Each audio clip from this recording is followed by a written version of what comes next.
All righty. Gotta close that. There we go. Hey everybody. Hey Tierno, how you doing? Oh shit, okay. Tierno, you coming in from No Yeah for Sure's stream? That's awesome. That's a really cool little thing you got there. Oh boy, hey Big Mace. Shit, we got No Yeah for Sure's people in the chat. Looks like 6 people rating. That's awesome. Hey Sosa, how you doing? I'm really glad y'all could come tonight. I uh I had a long day at work it was late getting all this shit together today. So hey, comrade Kez, welcome, welcome. Hey Tierno, I already said hello to you, but hi. Hey Fluid, welcome. All right, shit, gang's all here. Um, I don't know if I don't think Grim's coming tonight because Grim's having dinner with his partner's dad, I think. So that's pretty cool. But yeah, so we're going to talk about a bunch of bad stuff that the U.S. has done abroad and at home. This is going to be a little series, I think. I might do this for a few weeks because it's interesting, right? And at the end of the day, this is actually what friggin' radicalized me way more than like reading Lenin and all that did. I mean, that was important too, but reading this stuff in particular, the shock doctrine, and then another book I'm going to do later. It just showed me that the U.S. is fucked, straight up. So yeah, in a lot of ways, this is what delibified me because I realized that the point of the government is to protect businesses, and they'll kill people for no reason to do so. In fact, it doesn't even cross their mind. Human life is just a part, just one part of the balance sheet for them. You know what I mean? They don't. It's not really that important to them. Indigenous Peoples History of the United States. That's interesting.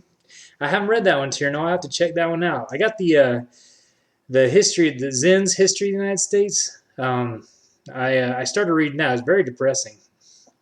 But yeah, I'll check that one out, Tierno. Thank you. Everybody, I don't know if y'all know, but Tierno's a pretty big reader, just like myself, and they have a very cool list on their Twitter page that has a whole bunch of books. So if you're ever looking for a book recommendation, if you're looking for a PDF, just talk to Tierno, honestly, because they can give you a recommendation about as good as I can. Um, so yeah, hey, welcome everybody. Let's see, we got a few people on the stream, and it's 10:10, so I think I might as well start. So yeah, today we're going to start with the shock doctrine, and I'm not going to do the whole shock doctrine. I think I'm going to do shock doctrine this week and maybe next week. And yeah, but I'm going to hit the main points of shock doctrine, which I think is very interesting. So yeah, let's go. All right, so wait a second. Does the U.S. do bad stuff? Yes, absolutely. Um, so capitalism means regular workers are always getting pushed down, right? The people at the top, the very rich people, are constantly pushing down the rich people just below them. And while they're doing that, they're pushing down the people who are like petty bourgeoisie, what we call like the small business owners, the quote unquote middle class, right? Pushing them out down into the renters class, and they're pushing the renters class down as hard as they can until the government eventually has to step in. They'll push us, and this happens again and again cyclically, where they'll push us um, until we start dying, at work, until we're unable to have kids. And many people have said of this generation, a lot of people have said, having kids, that's wild. Who could possibly have kids? Well, that's a sure sign. That is a sign that we are in a place where capitalism is reaching a crisis point. Yeah, Dad's wax, exactly. Pushing the proletariat into the lumpen proletariat. Pushing us to the degree where we can't get by through our job, so we have to turn to crime, or we have to turn to support from the government, things like that. So it's very important to consider that this is not new. This is not strange. There have been many times in history where the companies have just pushed hard enough that people were not able to have kids. So it's not a millennial thing to not have kids. It's a it's a thing that happens pretty regularly. We just have this terminal problem of thinking that what's happening now is so different from what's happened in the past because we have computers and dress differently and are vegan now.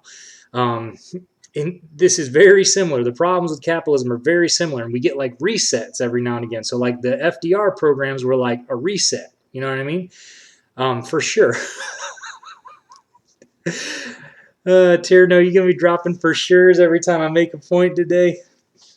That's fun. So imperialism always comes from capitalism. As a country develops, it gets more and more manufacturing power. The government gets more and more intertwined with industry until they are basically running each other.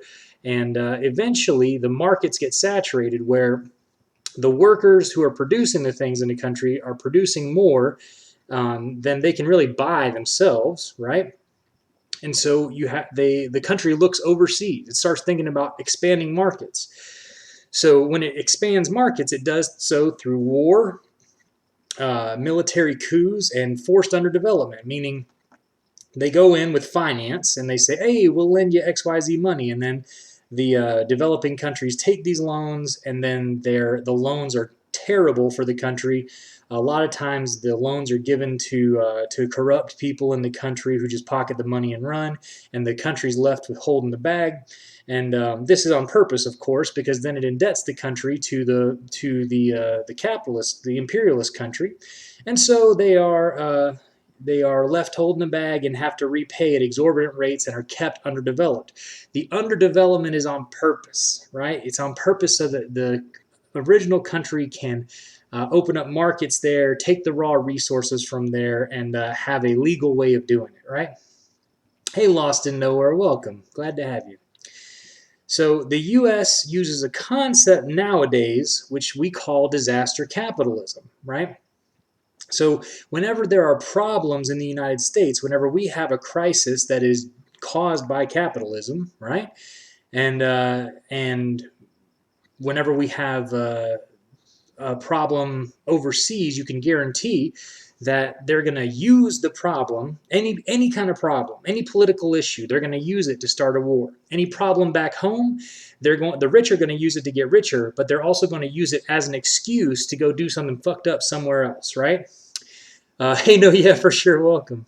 Yeah, exactly, Dad's Wax. How Europe underdeveloped Africa definitely goes into that. Absolutely.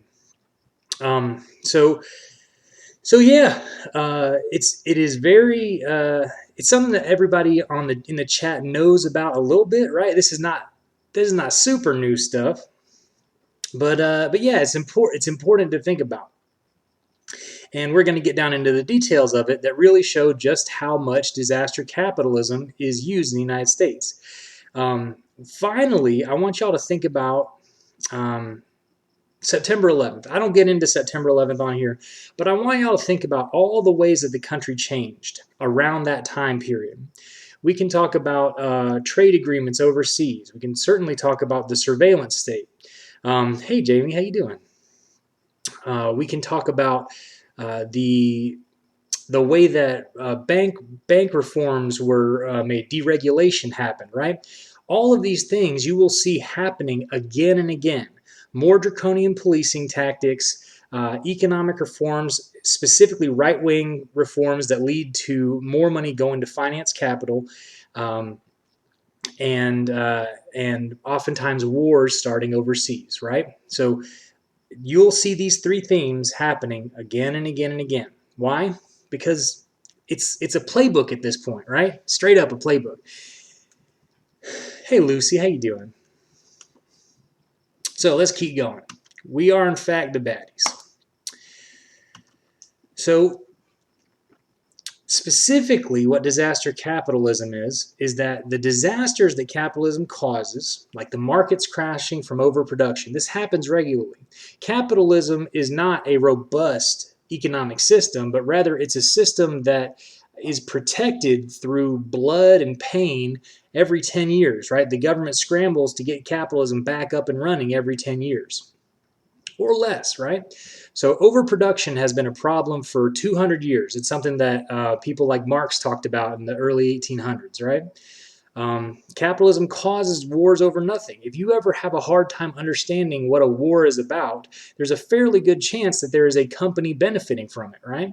If you don't know why we are in some country, if you don't know why a war has ended, the reason is very simple. It is always because there is a company benefiting from it. Now, maybe it's not a company doing something like extracting resources. A lot of times it is, but sometimes it's not. Sometimes it's a military contractor. Sometimes it is like the bomb makers, but also all the people who fund the military bases. So people like restaurateurs, like a McDonald's and stuff, they make money overseas. Construction companies make money overseas. All these U.S. industries will make money off of the war effort, right? So we always talk about oil. Well, when we talk about wars in the Middle East that the U.S. started, but we don't need to just talk about oil. We can talk about so many different industries, and we can talk about finance, because at the end of the day, it's not really just our industries that benefits. It's the financiers. It's the people who are going to lend the Afghani and Iraqi and Syrian people, or more specifically, lend those governments money and get really high interest rates going and extract the value from that country in a very indirect and confusing way. Hey, Darth Aztec, welcome, welcome. Yeah, Jamie in the chat talking about overproduction, basically saying that it happened. They showed a video about it in middle school, and they said, how could we be so stupid? We can't produce that much. The economy can't handle it. And then they never talked about it again. That shit is really funny. So, gunslinger, I don't know.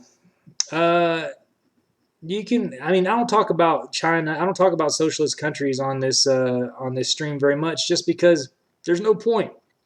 I can talk about the problems that America has plenty without getting into all the things wrong with other countries overseas, right? It's all good, Darth Aztec. So businesses have learned to use these disasters, right? And we can definitely say that they have learned to use them over the past 40 years, since especially around the 80s. I'll get into how exactly we know that. But it's important to know that this is now part of the scheme for these big multinational corporations, right? This is not like hidden. This is not secret information. They like even Warren Buffett talks about it, right? So there are people who talk about it, but we just don't recognize it as such because they couch it in humanitarian language. They say, we're going to go over there to these poor countries and we're going to take a risk. We're going to try to help them get set back up. But really, this risk taking that they're doing is simply gutting that country of its resources, right? Sometimes the natural resources by putting American mining companies, oil extraction companies out there, right? But oftentimes it's simply extracting the general resources of the country through finance, all right? Now, also, they're able to do things back home when there's a crisis back home, such as a terrible response to a natural disaster like a hurricane or like the pandemic, right? They get people to accept shitty things. So that's really what's happened a lot in this pandemic, right? We have not been given money to stay home. We have been, like, Bernie was winning in the polls and we were forced to take Joe Biden. That's not by accident, right? They were able to push through the old neoliberal savior of Joe Biden, the person who is funded wholly by finance capital, by the insurance companies and by banking companies, right? And they were able to get their guy in place, right? And push Bernie out because of the pandemic. So no disaster is left unused, right? They also quickly passed laws that help them. So don't be surprised if, for example, these capital laws or the capital coup ends up giving us a Patriot Act Part 2. Don't be surprised if bank deregulation, which did cause the economic crisis that was the prelude to the pandemic, right? If this banking deregulation doesn't continue and cause problems in, like, for example, John Oliver before talked about how the next one is probably going to be in the car industry, and I think it might be right. I think people are going to lose their houses again very shortly. We're going to have another 2009, but debt in a lot of different ways is going to start getting very wild, right? So the companies right now are trying to just pump as much money out of the poor people as they can. So yeah, a lot of people are talking right now. So Tyranno says, I use the Gomer rule and don't criticize other country while living in this trash one. Yeah, that's right. I really don't criticize other countries. I mean, other countries have problems, yeah, sure, but until we have a revolution in the United States, we are actively contributing to every country's problem. There is no doubt, right? Anyway, Darth Aztec, you say you don't understand how Biden became the Democratic nominee. Well, it's disaster capitalism, right? They forced it through. They did anything they had to do. A lot of times it was straight up fraud, right? They shut down voting places in counties that were not going to go to Biden. They threatened Bernie and said, if you continue in this race, we're going to make people vote in person. And then as soon as Bernie dropped, they said, oh, actually, you know what? We can do it by mail, right? It was it was rigged, exactly. Shit, Dangle C or Dangles, you just followed. Thank you so much. I appreciate that. Yeah, I saw that. Nevada wanting to give tech companies the ability to form a county government. We're literally going to live in Cyberpunk 2077 corpo areas. You know what I mean? Like, you're literally going to live in, like, Google County or some shit, So that's good, Dad's Wax. I appreciate you working on that. So, yeah, disaster capitalism is also sometimes called the shock doctrine, which is Naomi Klein, the writer of this book that has a lot of this information, kind of showed parallels between electroshock therapy and the way that Milton Friedman structured the modern laissez-faire capitalist economic plan. All right? You like that, Tierno? So disaster capitalism is like electroshock therapy, right? It's developed in the 50s, and it was supposed to wipe the slate clean. It was supposed to heal people, right? It was supposed to make them brand new, make their mind, like, take away all the problems in their mind so that the person doing the electroshock therapy could teach them how to be good again, right? And actually, of course, it caused irreparable harm. And disaster capitalism, which is the shock doctrine, right, also causes irreparable harm, right? It looks like it's wiping the slate clean of a country, but actually it's simply doing a lot of harm to the country, right? Now, finally, it is still used and propagandized as helpful to the state. Electroshock therapy is still fucking used, right? I had a friend who went through gay conversion therapy, and they used electroshock therapy on him, right? Is it legal? I don't think so, right? I don't think that's legal. But they tweak it and they call it something else, and they say, oh, it's just a minor shock. Oh, it's minor aversion therapy, right? Whatever they say, but they're still using it. Very much the same, this Milton Friedman style of economics that goes in, fucks a country all the way up, and then instates a whole bunch of really harsh right-wing economic policies, right? It continues to be used, but called different words, right? Now, we as communists can't do that. We can't be calling our understanding of the world, which is communism. We cannot be calling communism other words, because there are always opportunists who are waiting to slip in some bullshit and turn it from communism into communism light. That ain't gonna work, right? But these people are able to do it all the time. Why? Because it is fundamentally a lie. It is fundamentally going to hurt and not help. And it is only propped up by capital, right? These companies spend billions of dollars, like actual billions of dollars, right? To make it seem like it's a brand new thing that's going to work, that's going to help, right? So communists have to tell the truth because these people are always lying. Okay. Used Dead said, the Surf showed a documentary the other day that capitalism is directly tied to American slavery and their racism, and neither can separate themselves from capitalism. That's pretty good. I'll, um, I'll tell you, Used Dead, the Surfs, they have a lot of bad things to say about tankies, and they have some takes that I don't really fuck with. So I personally I don't watch the Surfs, but if you get some good things from them, that's great. I'm glad that you enjoy them. Their production values are much better than mine. So hey, socialist, welcome. I'm glad you're here. Welcome, welcome. Um, so here's Milton Friedman. Look at his smiling ass. So he helped create the Chicago School of Economics. All right, so this is from University of Chicago, and it is laissez-faire capitalism. What does that mean? It's no regulation, complete deregulation. All right. Um, Milton Friedman always said that the economy only has problems because it's being interfered with by the government, right? So yes, he does, absolutely, Dazwax. Hey, that's good. What's bothering me today? I mean, I'll be real. I appreciate that, but I think you are not a Marxist Leninist, right? Because they don't fuck with Marxist Leninists. So, anyway, maybe they're all right, but like just the takes that I've seen, a lot of the stuff that gets retweeted, a lot of the ways I've seen them interacting in the comments, you know what I mean? It's like they're not about that left wing unity that so many of us are trying for.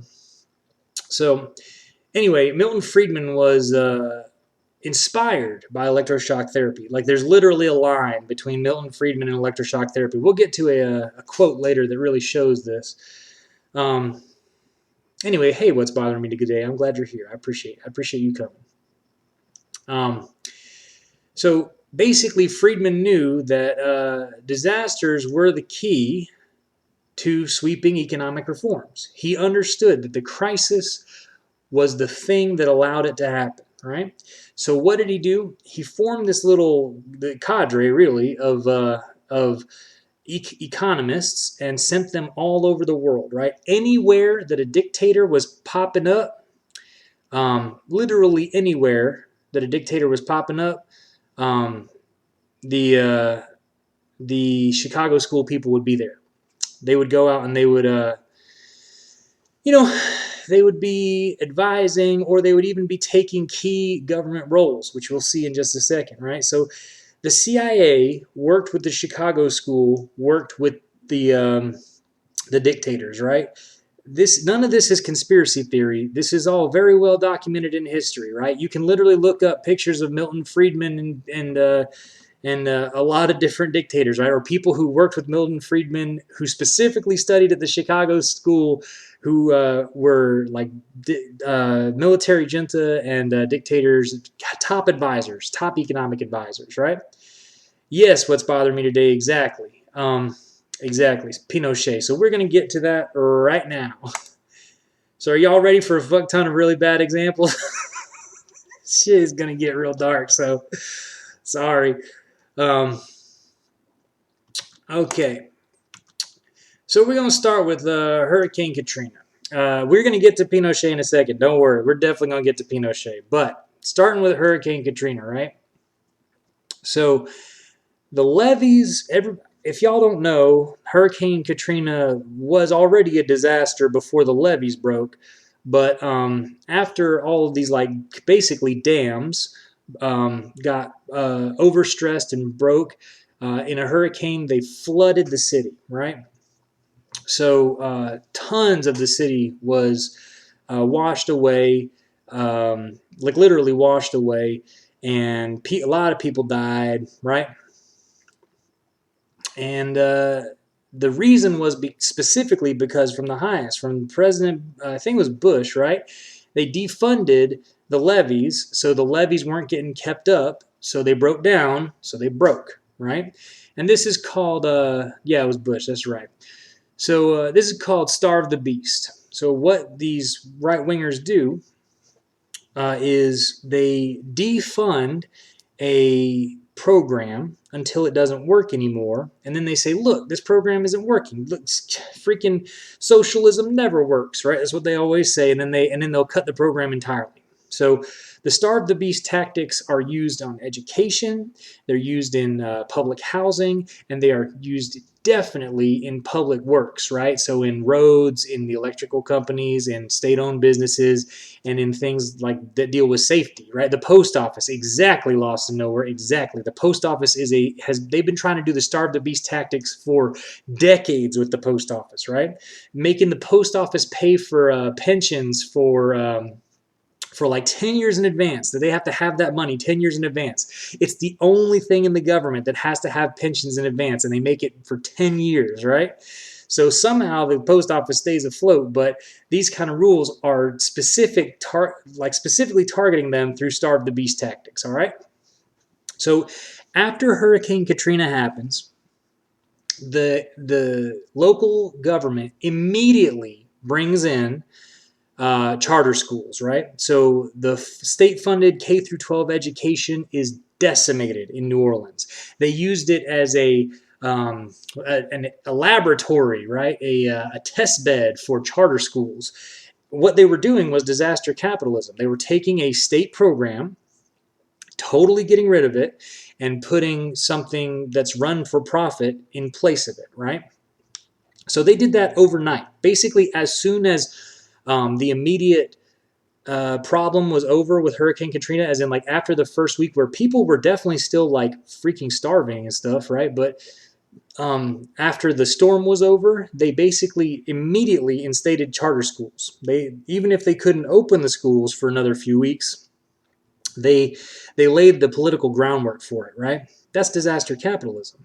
They took out all public housing, specifically in the poorest areas, so like the Ninth Ward, right? They sold it all off immediately. They said, "Oh, the state can't rebuild all this. The state could never afford to rebuild all this. We better just sell it off to developers and take a loss, but bring back the city of New Orleans, revitalize New Orleans, right?" So they had all these fucking highfalutin, very cute phrases, "Renew Orleans," right? Anyways, it disgusts me to even think about it, but the point was not to help the people of New Orleans. They were actively hurting the people of New Orleans. They were stopping food from getting taken in to the poor communities, right? They went into the black communities and literally took their guns away, right? All under the guise of like, oh, we got to protect you from looters. They didn't do that in any neighborhoods except for those majority black ones. And that's God's own truth. You can look that up. So yeah, they made sure that the poor people moved out of New Orleans as much as possible, made it a much less black city, and the developers moved in and rebuilt it with a bunch of hotels and stuff, right? So Hurricane Katrina is one place where you probably in your own lifetime have seen disaster capitalism at work. All right, pseudo gentrification. I like that you put it like a Python script, like sudo get gentrification, because it's basically about as immediate as that, gunslinger. This is extremely rapid gentrification, you could call it that, but it's basically taking everything that's publicly owned and selling it off to the private industry at pennies on the dollar, right? Yeah, I think it's a good example too, Darth Aztec. Before we get into some of the examples from the past, I wanted to work on something from from your own lives that you know. So let's go back in time. Let's talk about Chile. Fuck this stream. We got pizza. Go away. So in Chile, there was a CIA-backed coup. All right, it was everybody wants pizza now. So it was violent. It was anti-democratic, right? Are y'all gonna get derailed by pizza? Hey, El Press Goon Guy, I didn't know you was in the stream. Welcome, welcome. Look, if I don't get to fuck up your stream at least once, No, go away. then what's the point? Night Fury, welcome. Thank you. It's a pizza kind of night, isn't it? We got all kind of vegan pizza around us now. We just moved. It's very exciting. So in Chile, they have this coup, right? Can we make him into pizza? Nah, Pinochet's dead. Yeah, Des Wax, absolutely. So the Chicago School economists, y'all have got to understand how wild this is. The Chicago School economists were literally waiting until the coup happened. Like they were getting word through secret channels through the CIA that the coup was about to happen. So they were literally waiting at the airport for the coup to happen. You understand? Like they were so dedicated and so like they're really true believers. It's like a cult. Those laissez-faire capitalists, right? But these initial people, the initial disciples of Milton Friedman, were literally like a cult, right? So they were going around and literally waiting for coups to happen, right? No, we're not forgiving Pinochet's atrocities that happened after he secured power. Absolutely not. The whole point of this shit is that he did a bunch of bad shit. And the only way that they did disaster capitalism in Chile is through all the bad shit that Pinochet did. Fuck Pinochet. Yes, Fluid. How can you have communism if you can't have pizza? Well, you have no pizza and we have pizza. Well, you can come over and get some pizza. Yeah, no problem. You's dead.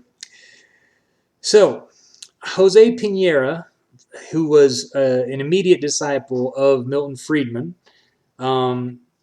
became Pinochet's Minister of Labor, right? So that's how closely this Chicago school was with this dictatorship. Literally got one of the highest positions in the government to a foreigner, you know what I mean? So what do they do immediately? Communism is pizza sharing, yeah. They end social services. They sell off almost all of the state assets, including the mines. All right, including the mines, which is one of the number one things that was keeping Chile afloat. Cool. No, yeah, very good.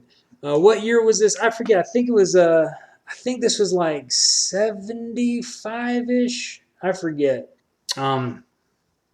Somebody look that up in the chat and say when the coup in Chile happened. 73. Thank you.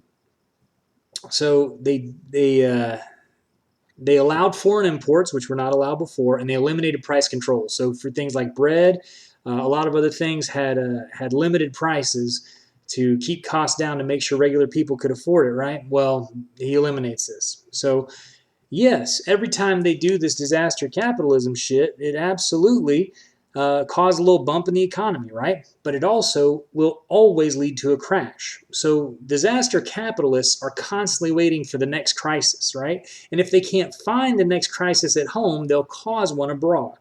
So the bread costs skyrocket, right? Chilean manufacturers are put out of business. This is Chile. I mean, this is worse than Chile's 9/11 because this kicked off a unbelievable like not genocide. We can call it a genocide because I reject the UN's definition of a genocide.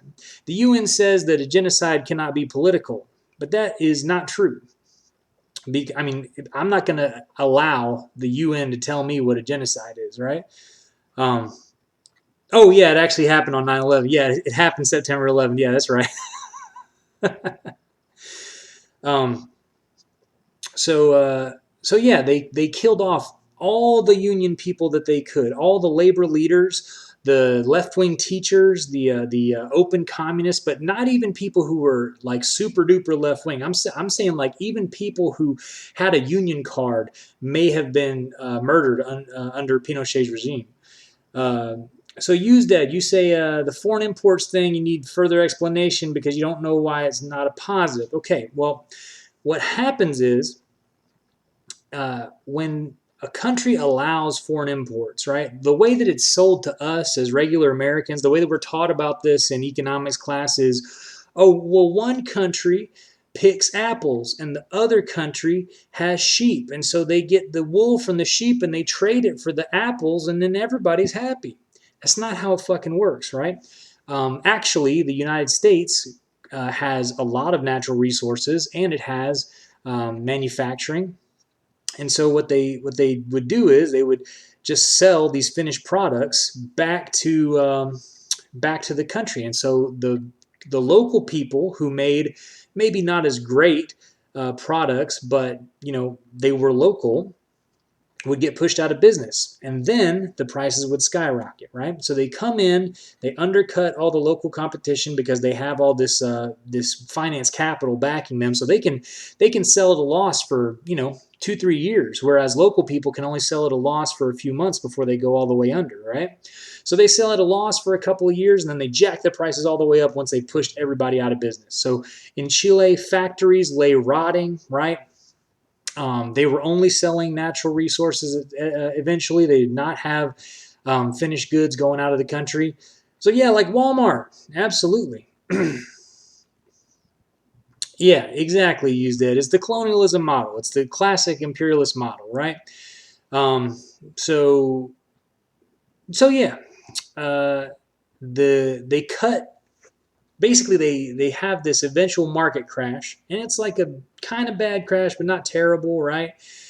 So things get bad, and Milton Friedman is like pulling his hair out and he's saying, you have to cut government spending even more. You have to totally deregulate the economy. It's all these regulations that are causing you problems, right? So what does Pinochet do? Well, he says, all right, shit, all right, I'm convinced. So he cuts government spending by 25%. The economy completely crashes in Chile, okay? So things are very dire. Bread prices end up taking up 74% of a family's income. Under Allende, it was only 17%, right? So people are not able to buy milk. Milk starts to be considered a luxury good. Bus tickets start being considered a luxury good, all right? Students start fainting from hunger in class. And of course, as y'all already know, like I can go into the atrocities of Pinochet's regime anytime, but y'all know, hundreds of thousands of people end up arrested. Tens of thousands of people end up killed, right? And they did it openly. Like they would have stadiums where they would have people come and they would just kill people on the soccer field, right? They would have people get thrown out of helicopters and they'd land in farmers' fields. So the whole Pinochet helicopter meme is that, right? It's throwing leftists out of a helicopter to kill them. So if anybody ever sends you a helicopter meme, you know they are a fascist and they're threatening you with death. They're probably mad because they don't have pizza. Thank you, baby. Yeah, so eventually Pinochet reinstates Allende's industry nationalization, right? And surprise, surprise, as soon as things are nationalized again, like the copper mines, it saves the country, right? And so what does the Chicago School do? They say, oh, it wasn't the nationalization of all them products. It was, or of all the natural resources. It was the Chicago School stuff. It was everything that we did that actually just took a little bit of time, but ended up turning around the country, right? So they took credit for Chile's recovery and said it was actually Pinochet who was so bad, who was hurting all those people and not listening to us that caused the problems. But whenever he did, yeah, eventually it crashed the economy a little bit. But then, we brought it back. So it was all those charter schools that we established and all those foreign businesses that we brought in that actually saved Chile. And there were articles like in Business Week, in Harvard Review, all these different publications that said, wow, look, Milton Friedman saves Chile, right? But actually, if you look at the timeline, Milton Friedman almost ended Chile and enabled Pinochet, caused Pinochet perhaps even to use the most brutal techniques possible to keep this economic free-for-all going, right? Yes, use dead. The Chicago School seems to only come up with policies that only support the few and is fine with letting the majority suffer. Yes, that is exactly right. That is the main takeaway from today that I want y'all to have, is that this laissez-faire capitalism absolutely helps a few people, oftentimes not even the people who live in the country. It's usually foreign entities, right? Finance capitalists, not manufacturers. The financiers are the ones who end up with money. In Chile, they were called the piranhas. They even had a little word for them, right?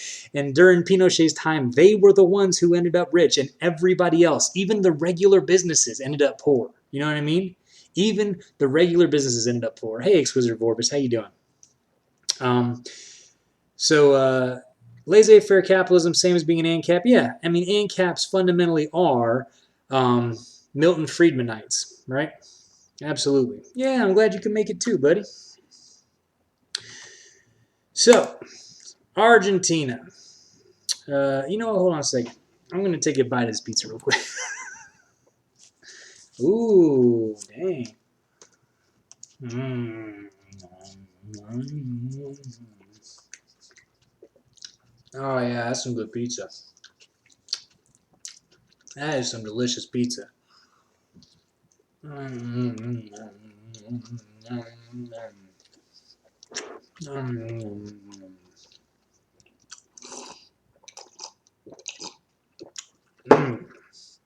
Oh hell yeah.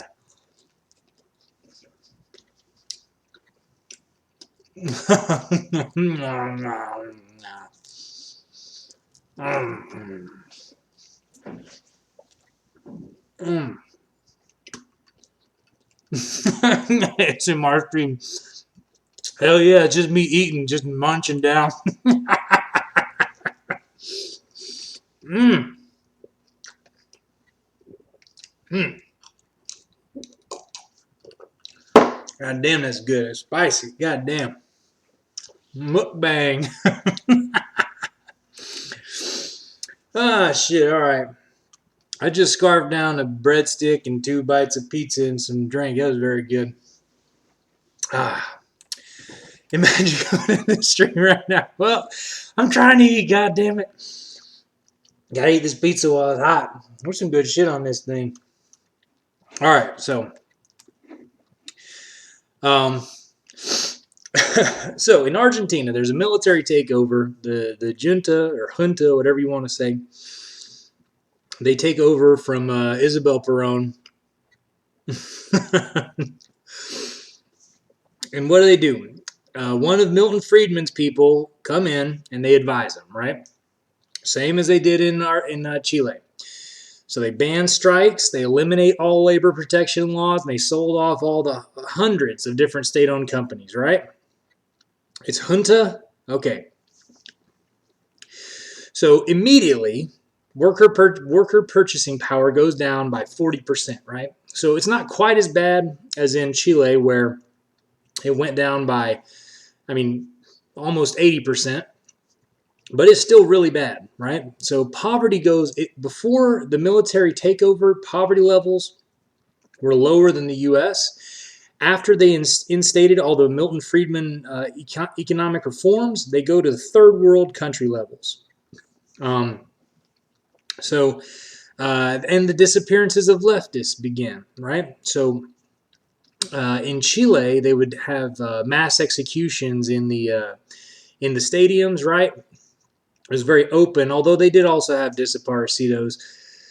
But in Argentina, it was almost all disappearances, right? So they really tried to take a leaf out of the Jakarta method. So they did do the helicopter thing just like Chile did, because it's a terror tactic, right? When you start hearing about people getting thrown out of helicopters, it's scary as fuck. But yeah, they start doing things where they have a system where they take some people temporarily, they take other people forever and kill them. So you don't know if you've been taken and you're gonna ever see your family again, right? Equity. What's on the pizza? We got tomatoes, peppers, all kind of spice, uh, fried onions, um, olives. I don't usually do olives, but it's good at this place. It's just good pizza. It's just really good pizza, right? Yeah, I agree. Exquisite Vorbis. Um, it is awful because I mean, it's fascist, right? It's just straight up fascist. So this is where it gets a little dark. I mean, it's already dark, but this is where it gets a little particularly dark. All right. So the U.S. says that the CIA is involved because it's part of a war on terror. Right. It was taken over from Isabel Perón. All right. Yeah, Tyranno. Yeah, that's what it means. So you notice a theme where the USA is always saying something is part of a war on terror, right? They've been saying war on terror shit since the 70s, right? So the CIA goes into Argentina and they start teaching them terror techniques. They start teaching them torture techniques as well, right? So the disappearances are absolutely a CIA technique, but even more important is the torture techniques that they start using. Hey Sal, how you doing? So here is where they refined the torture techniques that they would use later, the kind of things that you hear about from like Abu Ghraib and stuff. In Argentina, Chile, Uruguay, Bolivia, and Brazil is where Operation Condor happens, right? And Operation Condor is where they basically, just like they were studying electroshock therapy, just like they were studying laissez-faire capitalism, disaster capitalism, right? They start studying torture around this time. So they're all connected. It's shocking. It's scary how connected they are, right? Torture is linked to laissez-faire capitalism from the beginning, right? Adam Smith never had his ideas really put into practice. Milton Friedman was the Lenin to Adam Smith's Marx, right? Or you know what I'm trying to say? Milton Friedman was Lenin, Adam Smith was Marx. Adam Smith had all them ideas, right? But Milton Friedman was the one who processed it into a political economic system, the one that we have today, right? So, um, yeah, CIA starts developing torture techniques, and the point of these torture techniques is to do what shock therapy is supposed to do, right? They called it torture is curing. There was a lot of leaked documents about Operation Condor, right? And the numbers that you see on the side, it's a little hard to see on this infographic, but the numbers that you see on the side are the people who were killed as a result of Operation Condor, right? So this is where they start doing like sensory deprivation, right? They would do things like they would harshly punish kindness. Anytime one prisoner would give something to another, food, toilet paper, whatever, they would punish them harshly, right? They would make it to where people couldn't, like they had to speak every thought in their head. They could never be silent, right? So from morning to night, they would just have to talk, every thought that came into their head, right? They would make them write long essays on why their point of view was wrong, and then they would make them write long essays from the opposite point of view, right? So they would have the new truth of the day, very much like 1984, right? Yeah, this is fucked, right? They would also use, of course, shock. It's something that became a part of the toolkit for all these people. But yeah, the sensory deprivation ended up being one of the ones that kind of drove people insane the fastest, right? And what it did was it reduced people to a childlike state, much like what they were trying to do with the original shock therapy. It made them forgetful. It made them willing to agree to anything. And so the CIA starts thinking like, okay, maybe we could use this for mind control, right? So y'all remember all that MK Ultra stuff, right? I mean, y'all have probably heard of MK Ultra, right? This is where a lot of the stuff that they were trying to do in MK Ultra, they were actually able to make some progress on. Yeah, I agree, Gunslinger. This is fucked up. But this is why we say that America is the bad guys, right?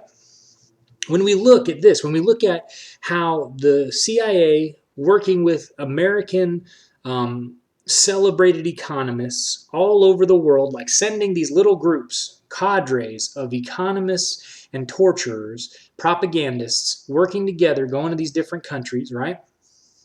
And teaching the dictators of those countries how to do the bad shit, right? It's it's not just an aberration. It's not something that we can get under heel. It's not something we can get the right people into office so that they'll stop this shit. This is in the fabric of our country. This is how our country survives.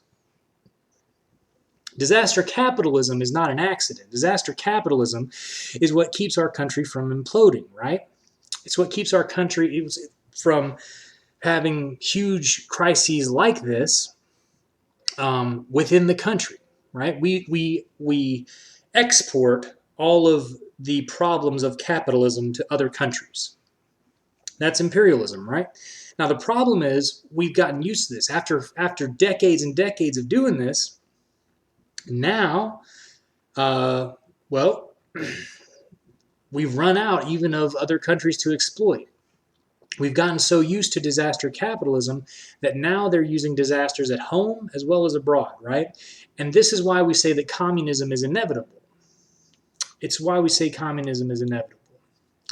Because these contradictions, we call them, these problems, these disasters, will continue, and they'll get faster, they'll be worse, they'll be at home, they'll be abroad, they'll be everywhere, right? And eventually it gets to the point where people have just had enough all over the world, and they do something about it. So Andrew Jackson's handling of indigenous people inspired Hitler on how to deal with his perceived issue. Wow, well, there you go. Not even a little bit surprised about that. I know that the eugenics program also inspired a lot of the Nazis, right? So yeah, definitely. Exquisitor Vorbis talk about the Manchurian Candidate. It's what they wanted to do. They weren't able to because they can't mold. You can't mold people to be effective after you've broken them down like that. Like, yeah, you can get them to say anything. You can get them to forget so much. You can wipe their memories in a lot of ways. You can reduce them to a childlike state. But the point that they wanted to do was to build them back up into fully controlled adults after this. But you can't, because it doesn't actually reset the mind. It doesn't wipe the slate clean. What it happens is, it just does damage that looks like wiping the slate clean, just like disaster capitalism, right? Night Fury, can capitalist contradictions inspire people to take action before capitalism destroys the world? Well, I sure hope so. I sure hope so. We have to say that we are in an active fight against capitalism, right? We're in an active fight against this combined government of the bourgeoisie, the ultra-rich, and the politicians. And we have to say that we will stand against any fascist uprising and that we will try to educate the people until such a time as that looks like it's going to happen, right? So the truth is, communists don't have revolutions out of the blue. Communists do not just say, "Hey, everybody, let's get together. Let's get together and mess with things," right? What they do is, yeah. Well,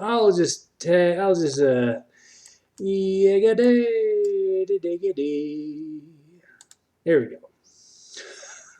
Sorry, Drain Scraper. There you go, Exquisitor Vorbis. So yeah, there's going to be a attempted coup again one day in the United States. We had one with Trump, a kind of soft coup, and then we had a real kind of shitty attempted coup by his followers afterwards. But this is not an isolated event. This is the start of something that's going to happen again and again. All right? So the communists, us, we have to be ready to step in to fight back. We have to be teaching people about things now, right?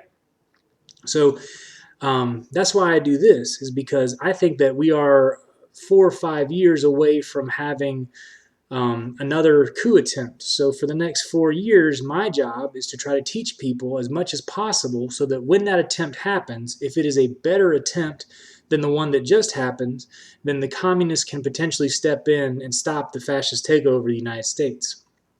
Because we don't have wars of aggression, right? Communists never have. They're always defending against a fascist group that either is starting to moving in from overseas, or has already taken over, right?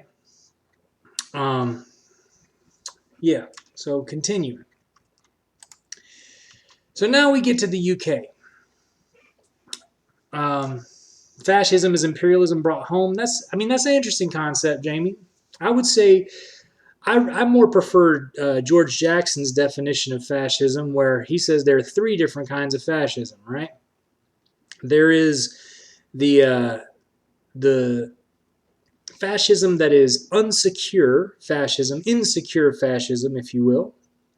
And that is like your Mussolinis, your Pinochets, right? It's those fascists that take over a country that's in economic crisis.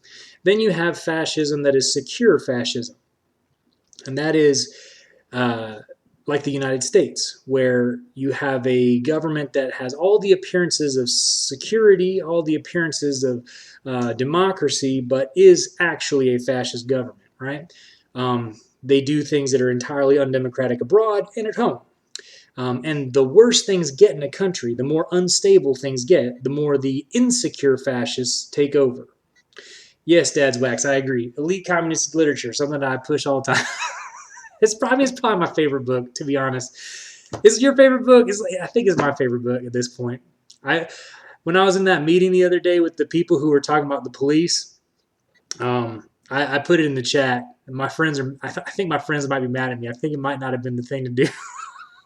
What are you gonna do? So all those were dictatorships, military takeovers, right? Something where an entire system of government was changed, right? So they were wondering, Friedman was wondering, here, no, yeah. Friedman was wondering, is it possible to do it without a revolution? Is it possible to do it without a dictatorship, without a dictator takeover? Because he understood that dictatorships are fundamentally unstable, right?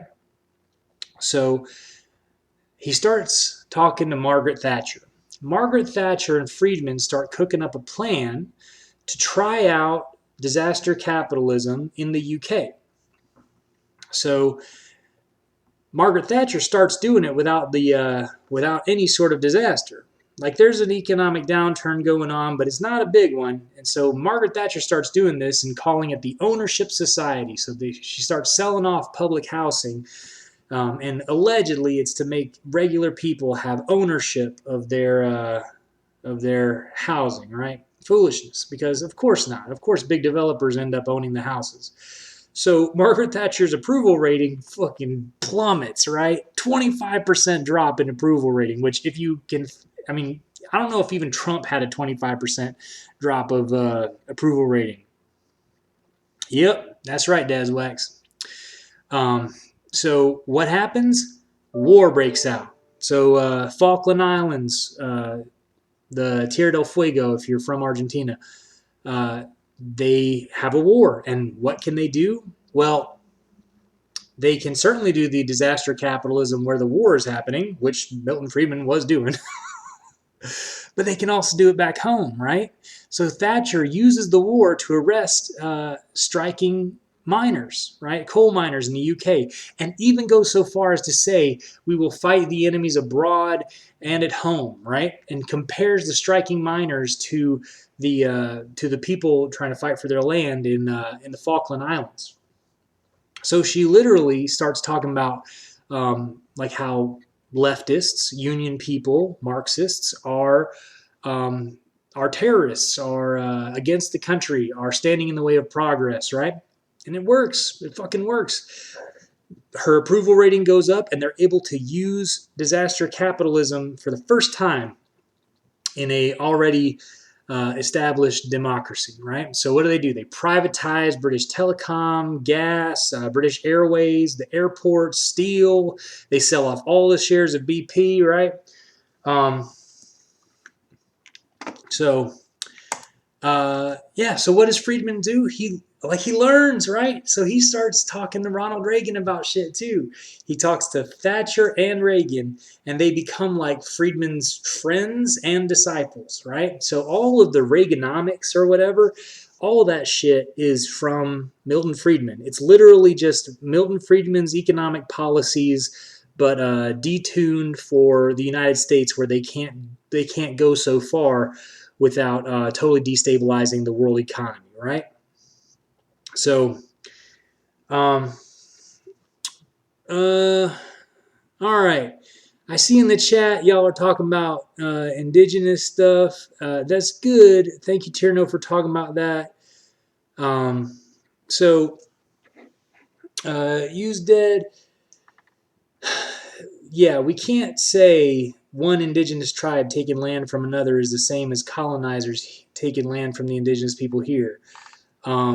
There's a lot of straight up lies that get put into textbooks, so you have to do some studying in order to know what was really going on, right? And you can't be studying from Anglophone written texts simply because, of course, there's going to be a bunch of lies in it, right? So yeah, I think it's good to study land back and to see the indigenous peoples as the victims 100%, right? They love to play up the stories of like the Aztecs, uh, you know, touching the rotten corpses, human sacrifices, whatever, right? But all of that is to make them appear savage. That's the point. That is the point. The land grab part's the only thing you have disagreement with. Well, the land grab part is important. Land is really the important part, for sure. So one thing that I tell people on a regular basis is if you are uncomfortable with the idea of indigenous rule, then you have to look at your own colonial mindset, right? It's really, yeah, right. So y'all are having a good chat, but indigenous people kicking white people off of the land in America, though many people say they have the right to do that, and it would not be wrong for them to do that.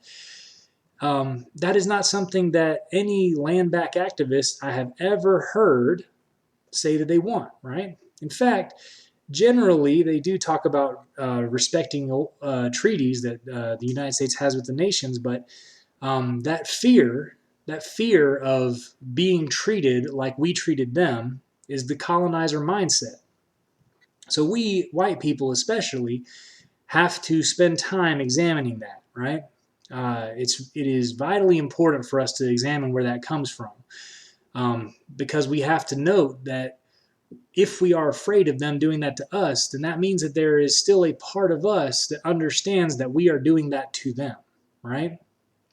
So, something to think about. Anyway, here's a quote from Milton Friedman right around the time that the Falklands War happened and Thatcher was able to bring in disaster capitalism to the UK. He says, "Only a crisis, real or perceived, produces real change. When that crisis occurs, the actions that are taken depend on the ideas that are lying around. We develop alternatives to existing policies until the politically impossible becomes the politically inevitable." All right?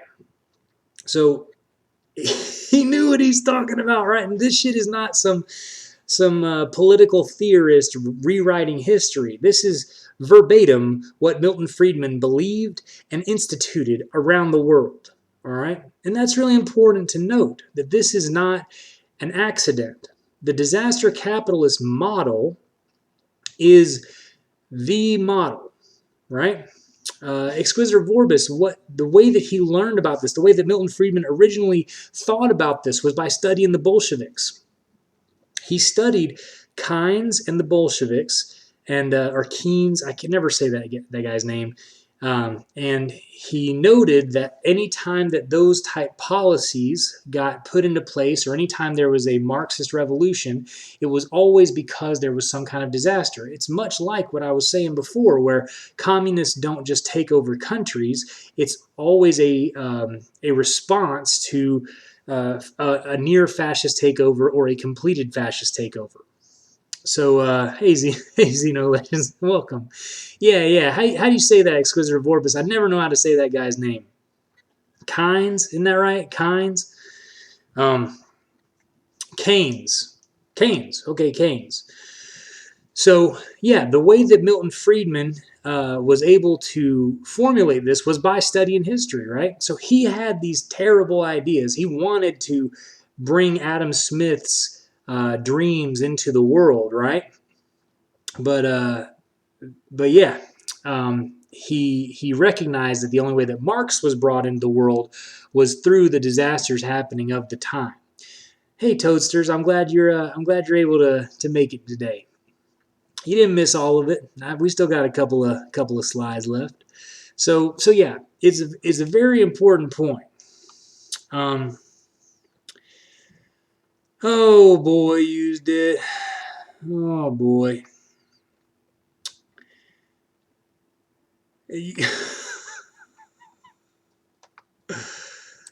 All right, well, we're just gonna have a little bit of a timeout. All right, there we go.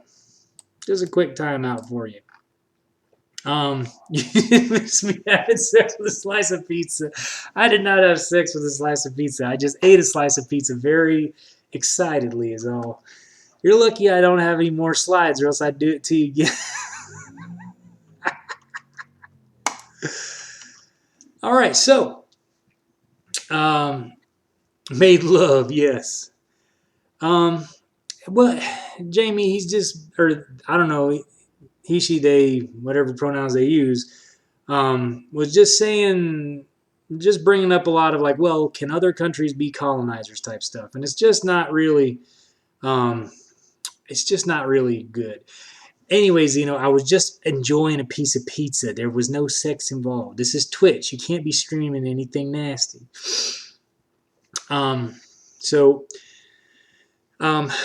So yeah, anyway, Reagan messes up the U.S. economy, but along the way, Reagan also messes with a lot of other economies, which I think y'all know from reading history, right? Make the macaroni in a pot noises. No, I did not do that. So Reagan destroys a bunch of Bolivia's cocoa plants, which crashes the economy, right? So the economy's in trouble. H Logs, welcome. Economy's in trouble in Bolivia. They're having an election, right? And there's a left-wing person and a right-wing person. And the right-wing person is named Paz, right? And Paz is like, a Friedmanite, but Friedman goes in through Jeffrey Sachs, and Jeffrey Sachs is he's not fully on board with all of Friedman's ideas, so he's got like kind of a Keynesian, kind of a Friedman policy. So it's like keeping some social services, keeping some businesses nationalized, but also bringing in austerity for regular people, cutting. Bringing in the fucking charter schools, taking out the labor laws and all that such, right? Yeah, Paz was his name. Yoo-hoo Zippy. That's the president's name who eventually won. Well, Paz says, like, he takes the plan, he wins, and immediately he's like, yeah, peace. He's like, oh, actually, we're just going to go full on, Friedman. We're going to go full laissez-faire capitalism, right? And so what happens? Well, yeah, sure. There was hyperinflation in Bolivia at the time, and Bolivia's economy was all kind of messed up. So they reduced hyperinflation by 10% in 1 year. Like, great, good job, right? But wages were reduced across the board in the country by 40%. And that's an average, right? So city folk had their wages reduced a certain amount, but country folk were living on a quarter of what the city folk were making in this country, right? So they lose their housing. People begin living in tents. So like I'm sure you've heard of the favelas in Brazil, right? Well, that happens all over the countryside in Bolivia. Unemployment goes up to 30%. And you got to know that 30% unemployment is like Great Depression levels, right? So it's very bad. It is very, very bad.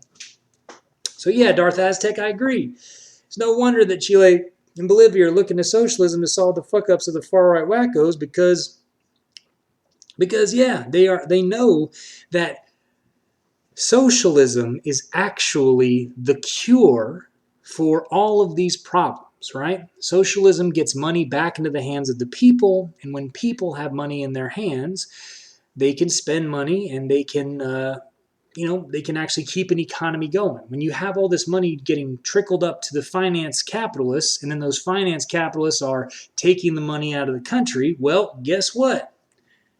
Of course, things are bad, right? The whole idea of trickle down economics that Reagan was doing was, in order to get the money back down into the regular people's hands. Well, if you're taking the money out of the fucking country, which is what happens in finance capitalism, which is the highest stage of imperialism, right? When that happens, people just are left holding the bag. They're just fucking poor, right? Chill Out 2020 just followed. Mr. Piece of Work just followed. Thank y'all so much for following. I don't have any animations or anything, so I just clap. Thank you so much. So Great Depression was only 24%. Right. So Bolivia is having a huge problem at this point, right? So eventually, the what happens that y'all know is more left-wing governments start coming into place, and they start turning the country around. People eventually are not so hungry and in poverty. And what does the CIA do? They continually try to do coups against the left-wing governments. They want these people. They want to steal that money, right? Hey, MB Tater, welcome, welcome, welcome. I appreciate that. So yeah, I'm going to end it here on Bolivia because I wanted to show y'all they started with coups. When they have to get a left-wing government out, they will do a coup, right? They'll coup anybody, as Elon says, right?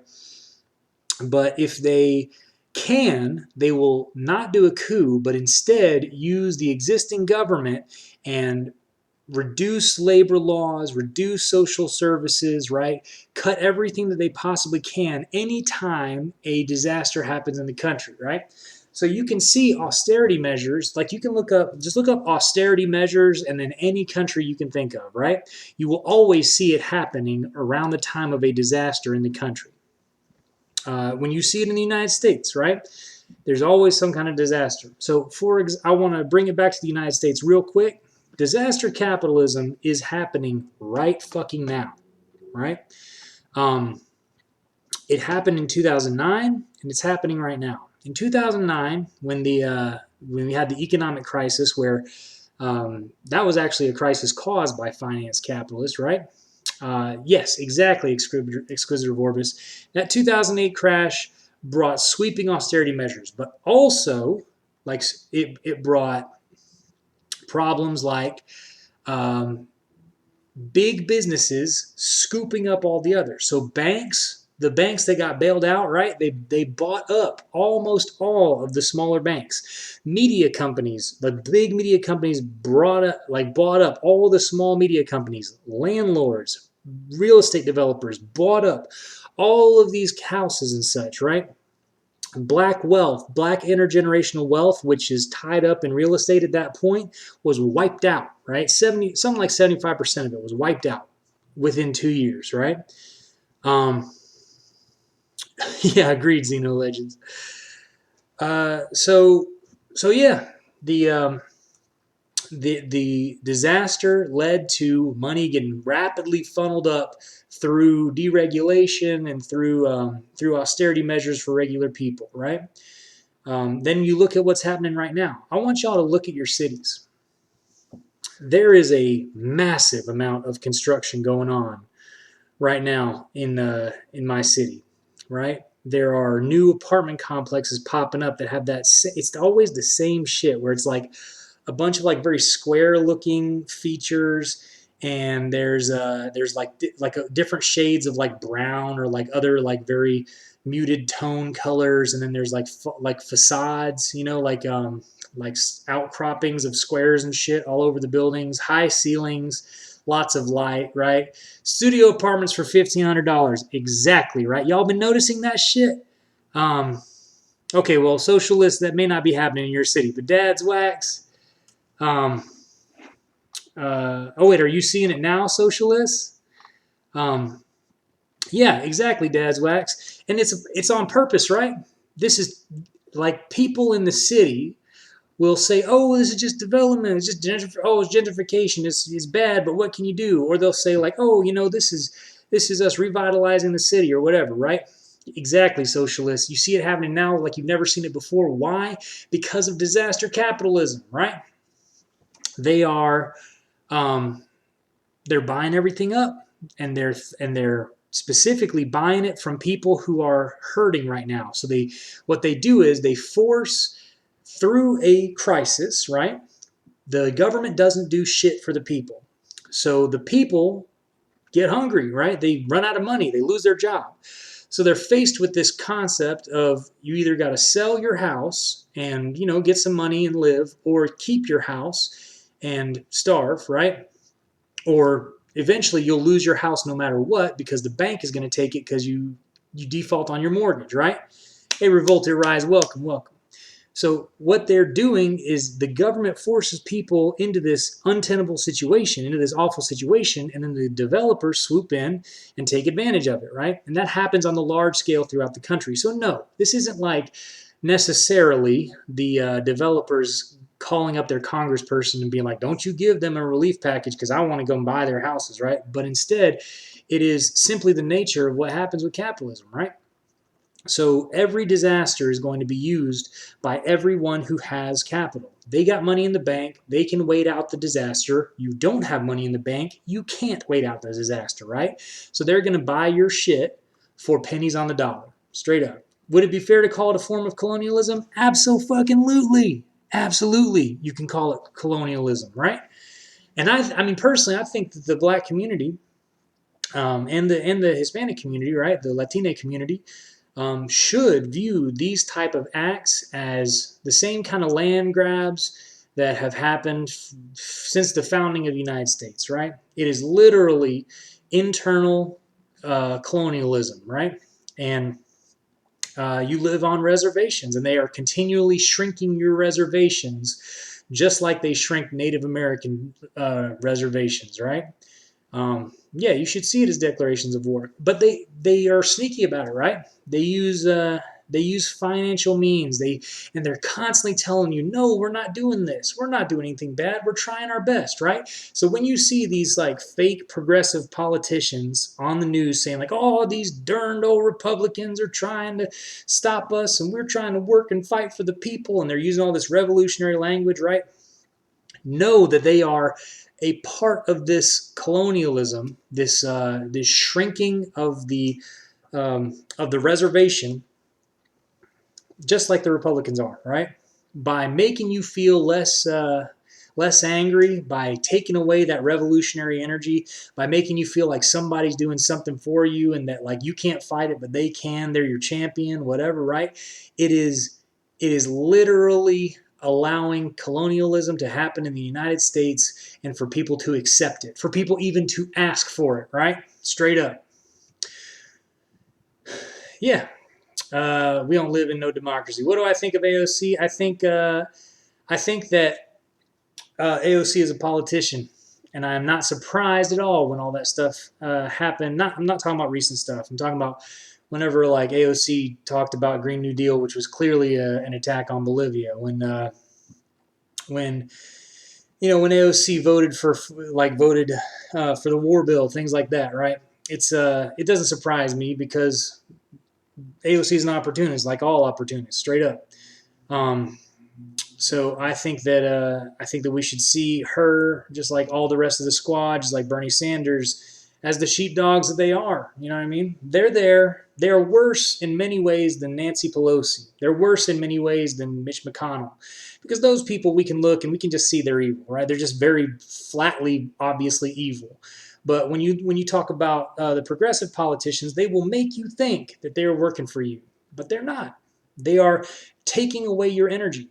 They are making it to where the people in your neighborhood say, "Oh, well, we have somebody working for us in Congress, and if the people just listen to them, if we get more people like them in the government, then we can do it. We can make some changes, right?"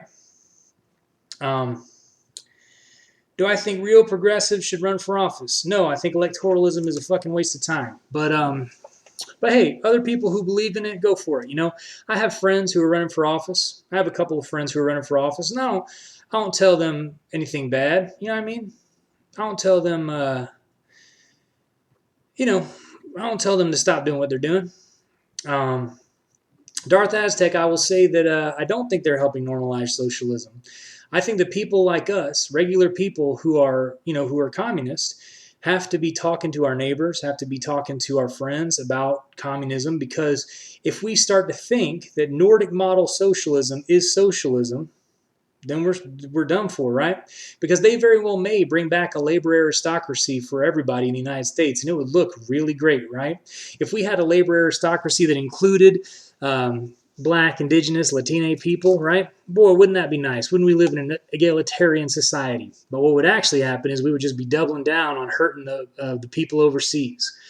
That's what they want, you know what I mean? They want intersectional colonialism. We can't have that. We can't have that.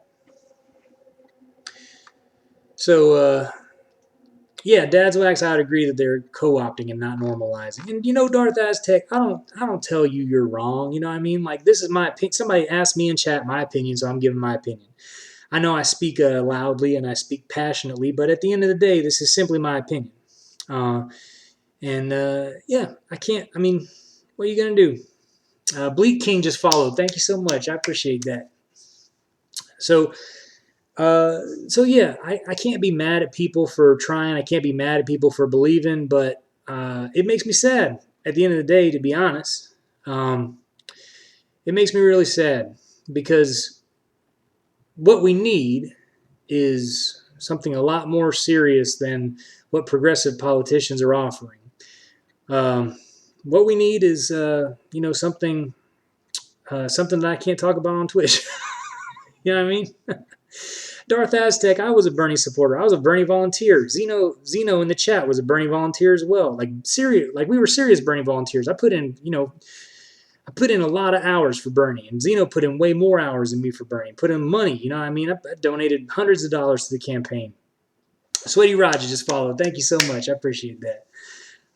So yeah, we can say that these people absolutely were people that we have supported, and for people like us who care about other people, yeah, we're going to try to get things like Medicare for all, even though we know that it's like that's a part of the fucking labor aristocracy, and it's not actually good. Yes, that's right, Exquisitor Vorbis. Dazwax, you're 17 going door to door. There you go, exactly. There you go, Gunslinger. But what I would say is that we cared before Bernie. Bernie, and like, people always just assume that Bernie was like this spark that ignited socialism in the United States, got people used to saying socialism. I don't buy that shit at all. I think that people knew what was necessary in this country, right? People knew what was necessary, and they latched on to Bernie, right? Yeah, you're looking at anarchism, Dazwax. There you go. I mean, I had called myself a socialist long before I ever started volunteering for Bernie Sanders. And I think with regular people, maybe some of them heard some things for the first time from Bernie, but a lot of us were talking about it. There was a buzz in the United States about how things needed to change with capitalism, and there has been for decades. You know what I mean? And I agree, the floor. Material conditions drive ideology. So as long as we are out there putting out putting out the word, as Milton Friedman says, the ideas that are lying around, as long as we are out there leaving these ideas around, letting people know that communism exists, well, then next time maybe they'll pick that up, right? Because all we had around Bernie's time, like, yes, there were people who had been for years fighting for, communism, anarchism in the United States. But I will say that they were not very large. Their voices were not as loud as the opportunists, which is why I cannot support people like Bernie and AOC nowadays, because their voices are loud. They have support. They have money. You know what I mean? Yeah, you know what I'm saying, Darth Aztec. But yeah, anytime a politician has money, and they say there's all these small donations, and that's good, you know what I mean? But they were still allowed to run. They were still allowed to use the democratic apparatus to run. Like the money that I sent Bernie eventually ended up in the hands of Joe Biden. So, because we used a lot of us use Act Blue to donate. So he's as much part of the apparatus, the fundraising machine, as Joe Biden is. But he can say, "Oh, look, all these small donations, right? All these small donations. This must be what the people really want." But really, what the people want is just something different. It ain't Bernie.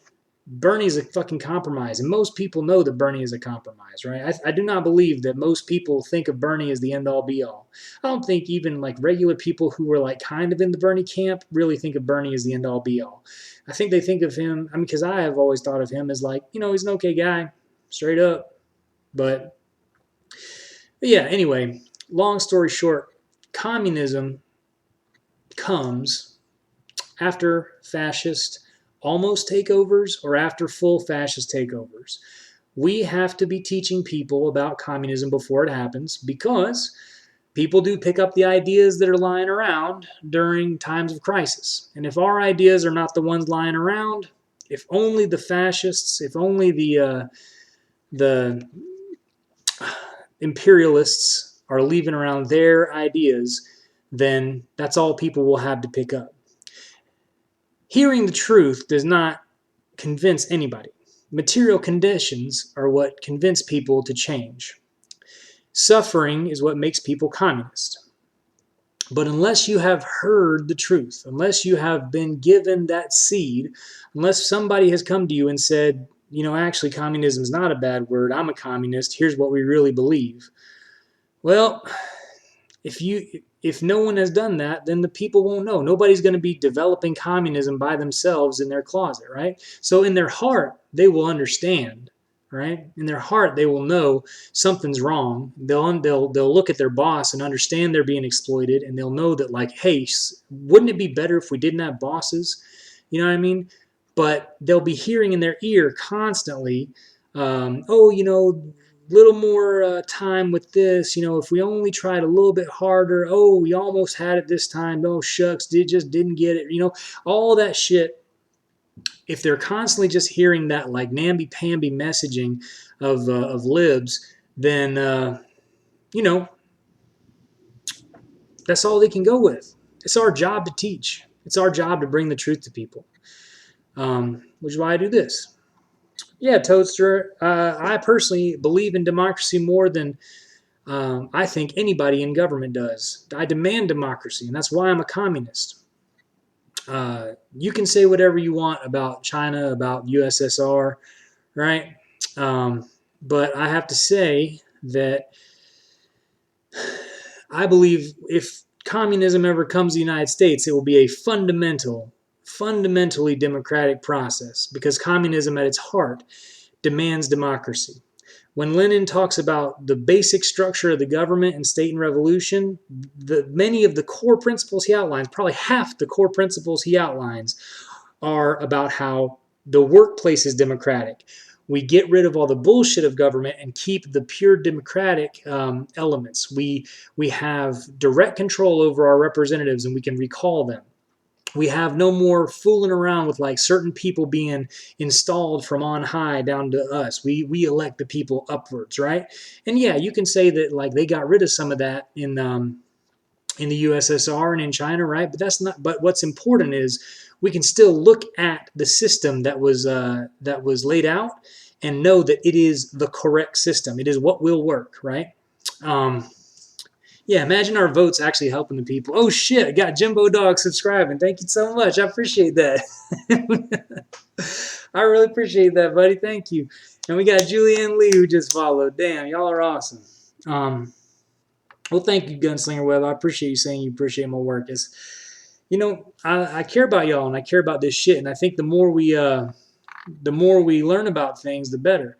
Gunslinger, somewhat direct democracy. Some things can be direct democracy. I think referendum voting should be in place for quite a bit. But I think representative democracy can still work, just not parliamentary democracy, right? It's the same thing at workplaces, right? You can have some workplaces that are organized without bosses whatsoever.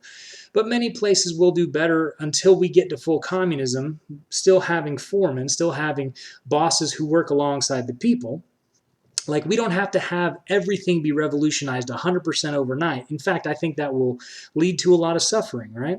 In fact, what we have is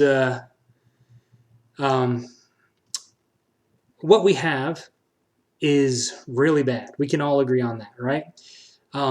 And we know that we should change things, but how fast and how we change things is something we actually have to spend a lot of time thinking about. So in the USSR, when they tried to change things, it wasn't always great. In fact, sometimes they would change a small thing and the tax revenues would dry up from that thing that they changed. And so they would have an immediate loss in the ability to pay for government services and stuff, right? So they had to do things carefully. And towards the end, when they stopped doing things so carefully, when they brought in fucking, Glasnost and Perestroika, was when a lot of shit started going really bad, right? So that's why I think we can't jump to full communism right away. We have to have this slow process. So yeah, we'll still have bosses. Yeah, we'll still work. But imagine being able to vote for your boss. Like, let's have these small wins first. You know what I mean? If I could vote for my boss, if my boss lived in terror of being fired for being an asshole, things would be very different in my workplace, right? So let's have that.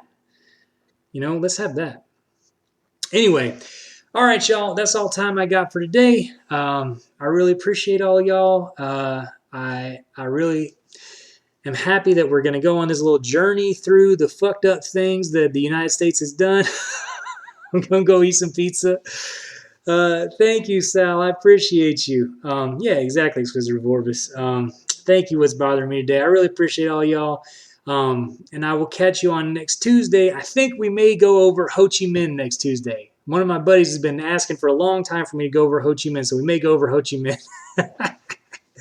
Yeah, I'm going to eat the pizza. I'm not going to do nothing else to it, Toes. So anyway, good night, y'all. Much love. I appreciate y'all. I'll talk to you later. Thank you.